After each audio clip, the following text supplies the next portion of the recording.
Thanks for joining us. I'm Michael Miller. Our guest today is Carlos Ribero from nextMedia. Thank you for joining us No, today. thanks for having me. I really appreciate it. So you've been in this digital space out there for a long time. Yep. How did you transition from what you did previously to this? So tell us about that. I love telling this story because it's been a long transition. I mean, obviously, by my gray hair, you can tell I've been in this business for a while. I've been in the marketing business basically all my life, and it started with traditional marketing that we all know, the newspapers. You know, people used to advertise in newspapers. They still do and still should, really. But the way I got into this digital space, I had a company before, and we dealt strictly with Fortune 500 companies and the US government. It was a great run. So as I tell the story, one day at 30,000 feet, as I often found myself, traveled like crazy. And, people don't realize that business travel is not that glamorous. Maybe traveling for fun is. But anyway, at 30,000 feet, I had an epiphany. Two things. One was that I wanted to ground myself. I was tired of that lifestyle. And two, digital marketing was just starting. And I said, I am not going to let this pass me by. And I just dug in and started learning about it and just started doing it. So when you talk to people about digital marketing now, do they look at you and go, he's got too much gray hair, so he doesn't know? You would be surprised because I would think at the beginning, I thought, well, young people are all over this. And that's not the case. It's an intricate business. It's not rocket science, but there are a lot of moving parts, and most people just don't know about it because I surmise they just don't have the time. I focus on small businesses. So a small business owner wears a lot of hats, and marketing may not be one of them. They may not have the inkling to do it, the ability to do it, or the time to do it. So I would say most small business owners do not know about digital marketing. There are exceptions, though. So one of the things we recognize, I used to think, well, if you were if you were a general contractor, you could do anything in the house. That's not the case at all, because maybe you're an expert at doing roofs or bathrooms or kitchens. So when businesses are looking for an expert, sometimes they read too much into it and they think this one person can handle all of that. Very difficult. And I also used to think if somebody was between the ages of 18 and 30, they absolutely knew everything about digital. And as you pointed out, that's not the case. It's not the case. It's really impossible in my mind to be on top of everything. Why? Because without exaggeration, this business changes by the second. There's always something new. There's always an announcement by one of the big digital or social media platforms, by somebody else. So it's very hard to stay on top of things. You made that analogy of a general contractor. I consider myself a general contractor in the digital marketing space. I look at things from a 30,000-foot view. So I can go into a business and say, okay, you're lacking in these areas. Then I have my team of what I call ninjas, digital marketing ninjas, that come in and actually execute whatever plan we come up with. So when we look at when we were in the first, I thought we were in the advertising business, and I thought we were in the newspaper printing business, and I thought we were publishers. And over the 40 years we've been doing this, it's changed dramatically, and the perception of what you can do has changed. In the newspaper industry, you could be the same for about 10 years without a problem. Then it was 5 years, and then it was 3 years. And then as more software came into play, if we didn't have the most updated software, we could not receive advertising ads from ad agencies. So we had to update that. And as you're pointing out, every 3 to 6 months, there's a significant change that is in the works. And by the time we learn how to do it, it could be a year or 2 or 3. Yeah. And we already know the new one's coming up. Right? And sometimes we don't know what it is yet.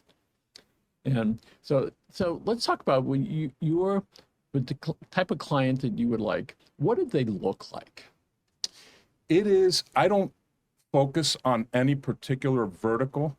So it can be any small business really that has a marketing budget or is looking to relieve one of their pain points, which marketing is usually one of them. And when I refer to marketing, it's making the phone ring, filling out contact forms on websites. It's getting more business. And that is my role. And I do that through something that is simple but not easy. So what I dedicate my resources to when I go into a business is that I make you the obvious first choice when somebody is looking for you on your business category on Google.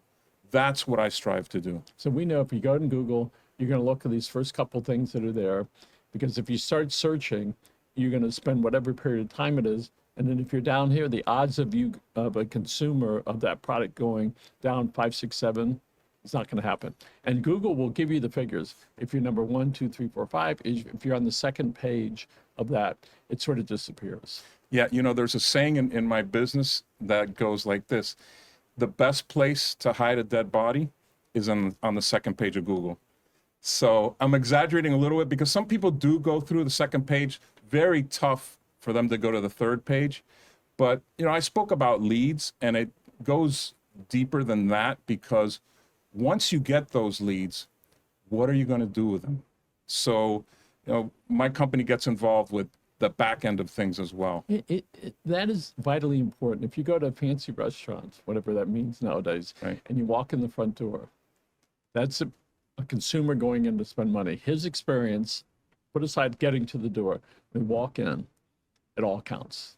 And so if the guy up front doesn't take care of you, and then the next person and the next person, your experience is diminished. So what you're able to do is be able to walk people through, and even the professionals bring in teams to be able to help them. They bring in mentors, they bring in teachers, they bring in instructors. So if we could, let's shift over a little bit to the purpose of business clubs, local business clubs, and why people should attend and how they get involved in that. Well, it's interesting that you say that, because even though the bulk of my business is digital marketing, I get most of my business from the analog world. And I started networking many years ago. It's interesting because I used to work for the state for some time. Then I moved away. I moved to Tallahassee. I moved to the Dominican Republic.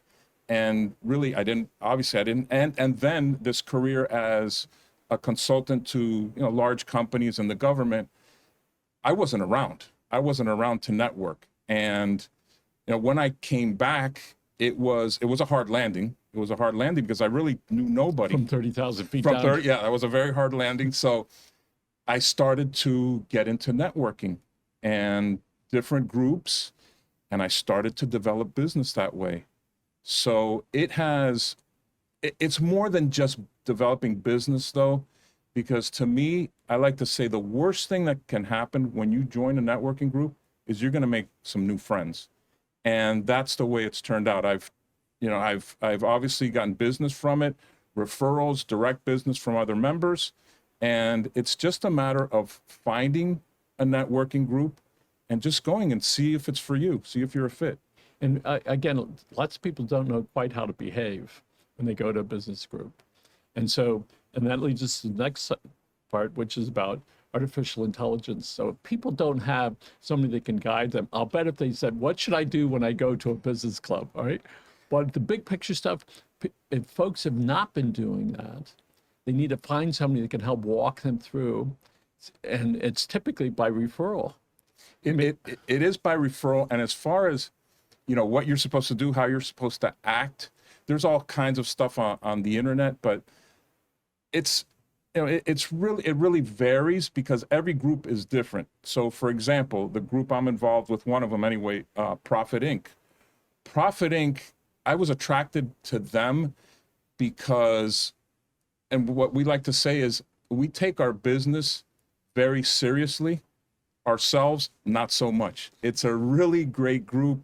Everybody's very friendly. We're always joking. So, and we're conducting business at the same time. A great group of professionals, very good at their crafts. But, you know, that may not be for everybody. Somebody might want a more serious tone. So there are lots of big business clubs that are out there. And there's small ones. There's also other organizations that are more charitable organizations like the Rotary and the Kiwanis, things like that. But the essence is the same. You're going to go and you're going to meet some people and you're going to have a good time.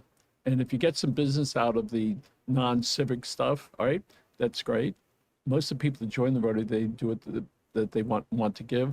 But you can rest assured when you get friendly with somebody and you ask them a question, you do that. When I used to be in the Rotary, I'd see the same dentist, after a couple of months, I went, all right, I'm going to go see him. Yep. And I got to add, I was at a Rotary function at somebody's house. My tooth was killing me. It was on a Sunday. I happened to go up in the office, come with him. Wow. Right. That's a big difference. Yeah. Right. Because I would have been miserable until Monday and maybe we would have gotten him. So you just touched upon a point without saying it. It's all about relationships, really. And business is all about relationships. And this helps you nurture those relationships, these clubs. So let's talk about the application of Microsoft Team or Zoom or FaceTime and how the average business can do more of that or less, and how do they learn to do that? It's not much of a learning curve, really. It's one of the biggest things, and in the days of the pandemic, all kinds of stuff was coming out about Zoom and things like that. Zoom is the big brand. Zoom, you use Zoom as the verb. Hey, let's Zoom, let's do a Zoom, things like that. But anyway, there's all kinds of platforms, Google Meet, you mentioned Teams.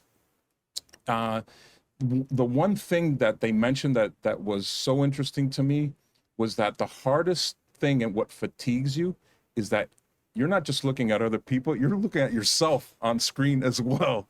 So that's kind of strange for people.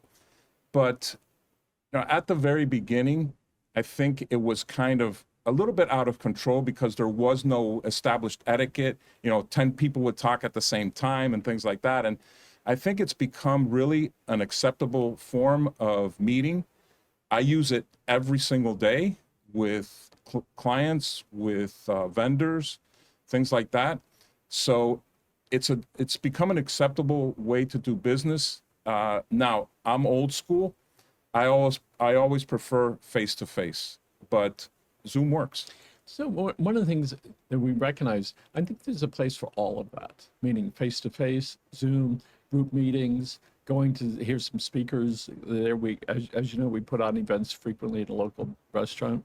And we see the people that show up there, those people are consuming our product, whether they are readers or whether they're advertisers, still our clients, whether they read or buy ads. But I watch the interaction that is there face-to-face. It's really wonderful. Mm-hmm. Secondarily, if it was on Zoom, yes, you could do that, and it's not pretend, but it's not the same as going. It's not. Right. And there are plenty of people that want to use telehealth, and that's all fine and dandy, but there is a difference. Put aside the transportation to get to the doctor. When the doctor sits there and talks with you, and you can have that conversation, and they can look at you, and they can see if you got some skin cancer running around or whatever it is, or take your blood pressure. It is different, and that's the advantage of being face-to-face or in a room with other people. And we see the electricity that sometimes happens. So let's say you're a small business in South Miami or Kendall, and they're lost. They don't know quite what to do. They're in a shopping center. What are some basic things that they could do that's going to take their time, but they don't need to hire somebody else and spend some money? What are some things they could do? The very first thing that I always recommend, and the way we approach local business marketing is that there are several levels. One is foundational. So you start with your foundation. And what does that mean? It means to build awareness and to be able to get found, really. To say at least, I'm here, or to be able to give somebody a business card that has your website on it. They go to your website, it's something you're proud of. So two things. One, your website has to be really on point. And just a couple of rules about websites. And to me, the most important rule is that within 5 seconds or less, people need to know what you do on that website. They need to know what business you conduct. Second is what's called a Google Business Profile. It's free. easy to claim. The way to claim it very simply is type in your business name. Something will come up, most likely, unless you're really, really lost to the world. And it will say, is this your business? Claim your business. And then you start the process. And what it is, it's a local listing that allows you to put in a description of your business, your primary category, other categories, your area of operation. So what that does is it gets you seen locally on Google. So if somebody does a newspaper near me search, you're going to come up. So that is free of charge. They can go on there. 100% free And of if they charge. can't do it themselves, somebody in their circle is going to know. Yes. Right. And I do that too, because again, sometimes people don't have either the wherewithal or the time to do it. We know most businesses put a sign in their window, some inside as well. So having signage, whether you call it on Google or Yes. Facebook or wherever it is, you have to put signs out there. And some of those signs have to be very descriptive. Some can be videos. Some can be, come on up, we got the best haircuts in town. Yep. And you get a pedicure and a manicure at the same time. I'm waiting for that. Okay, 20 minutes, you're in and out, got it all going on. And I think that's important for people to understand. You have to have signage, all right, Yep. wherever that is. Yep. And I like this great pizza place that I go to too much, and I look at it. They have terrible parking, but the place is jammed. Yeah. Because when you go in, it's an experience, and the same people are going there, and you get a good feel for it. And the owner walks around during the day. He stops and he talks to the people at different tables. Right? Wow. What a difference that makes when yeah. the owner does those things. Yeah. So you talked about the restaurant analogy, which was a great analogy, and you pointed to something that is very hot in marketing. It's all about the customer journey, the consumer journey, through when they're introduced to you, through purchase, and after that. So it's just very important that that journey is trouble-free, smooth, and pleasant. So one of the things that the particular place had for a problem is when people would go to pay, they'd have to wait in line to pay. Finally, they have the portable things. So the waiter comes over, they took away that pain point that you spoke about. There are lots of pain points when we go out. I was at one of the big box stores. It was terrible, right? Yeah. They only had 2 things open. They didn't have the where you could do it by yourself. So the next time I needed something, I put in what I needed. It was a cone, orange traffic cone. And what pops up? The Home Depot and a dollar store in the same shopping center. And I'm remembering the pain that I was having at Home Depot. Right. So I said, I'm going to go to dollar store. If I can get it, I won't have to go there and put up with that pain. Went to dollar store. They had what I wanted. Oops. And it was perfect. And all it took was that final experience for me to go somewhere else. Not for all the things, but for that day. So it's important for all of us to have as painless journey as possible. Absolutely. So what are just a couple more tips before we wrap up, what store owners, business owners can do to make their customers' journey a little more favorable? Well, first of all, I think that, they need to attract them. They need to, speaking of that foundation, so forget the customer journey just yet. What has to happen is, so part of the base is the website. The other one is your Google Business Profile page. And the third component of that are your reviews. Your reviews are critical because 90% of people are going to look at reviews before they make a decision. So that's critical. So let's say that once you get them to to consider you, because there's it's funny because in the business they talk a lot about the funnel. The funnel has been around probably since BC. It's just a matter of segmenting customers where they are on that journey. So the first step is awareness. So there's going to be more people that are aware of you, right? So actually it's the first step is they're not aware of you. Then there's awareness. Then there may be interest. So that funnel gets a little bit more narrow. Then there's desire, smaller, and then there's action. So all the way along through that journey, from a marketing perspective, you have to deliver the right message. So I like to make the analogy, you're not going to ask somebody to marry you on the first date. So your messaging has to be appropriate through that whole process. So if somebody needs it, one, they need to get awareness. They need to make sure that their website is up to date. Three, they need to go to Google, name your Google business profile. and then have some reviews or testimonials. Right. And there's nothing wrong with asking for reviews. And Google business profile actually facilitates that. You can send people a link to have people. I got one of those the other day. Did you? And I was at my favorite dentist. And on the way out, Michael, would you please do a review for us? That Right? was done, that was given to you physically, or? Yeah. When I Okay. say please, and I'm thinking that was the secretary, and I'm going, I'll bet you there's an incentive. All right. There probably is. I went back. I said, okay, he's my dentist. All right. And it was wonderful to see that they were trying to do that, because that's how we make decisions. And they don't, and I'm frequently go and I look at testimonials, and if they're all perfect, especially on Facebook, I go, there's a problem. I like to see there's a conversation that goes back and forth. Sure. Somebody's unhappy that they were able to take care of it. We know when we buy things, one of the things we look for is the price of service. And if I'm not happy, how are they going to take care of me? Yeah. And you brought up a great point, because that's something we advise people. First of all, we can automate that process of asking for reviews, but whether you get a good or bad review, always answer it. Yep. Always answer it. And if it's a bad one, don't do it defensively. Just give your side of the story and take it from there. I'd canceled a subscription to a digital thing the other day.